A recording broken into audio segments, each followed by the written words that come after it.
Hello friends, welcome back to my channel. তো আমি আবার একটা ব্লগ নিয়ে চলে এসেছি, আর এই ব্লগটা অনেকটা দিন পরে আমি নিয়ে এসেছি।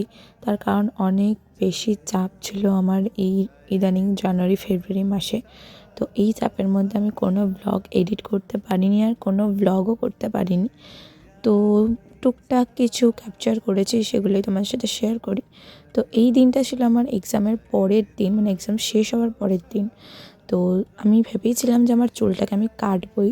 তার আগে আমি গুছিয়ে নিলাম আমার ঘর গোছাতে এতটা বেশি ভালো লাগে যে তোমাদের কি বলবো।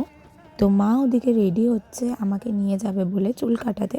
মা তো চাইছে না কাটাতে, বাট তাও আমি কাটবো। আর আমার রুমটাকে আমি সুন্দর করে সাজিয়েছি আমি আর আমার মা মিলে। তোমাদের কেমন লাগলো আমার রুম সাজানোটা সেটা তোমরা নিশ্চয়ই জানিও। তো দেখো, ফাইনালি এখন রেডি হয়ে গেছি, মাও রেডি হয়ে গেছে। এখন দুজন মিলে যাব সোজা চুল কাটতে, তো আবার বেলে পোলের হাবিবসে। তো আমি 3-4 বছর পরে আমি বাইরে চুল কাটাতে যাচ্ছি। তার কারণ আমি চুল কাটাতাম না, মাই আমাকে নিচটা কেটে দিত, আমি বড়ই রাখতাম। বাট এখন আমার মনে হচ্ছে না, চুলটা কাটাতেই হবে, নিচটা পুরো ড্যামেজ হয়ে গেছে। তো দেখতেই পাচ্ছ আমি চুলটা অনেকটাই শর্ট করে নিয়েছি, বেশি নয় বাট আগের তুলনায় শর্ট করেছি, নাহলে ভালো লাগতো না। আর এই দেখো, this is my final hair cut.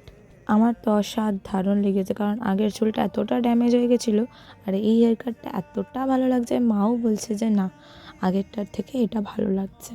তো আমি মনে করি লম্বা চুল থাকার থেকে হেলদি চুল থাকা বেশি ভালো।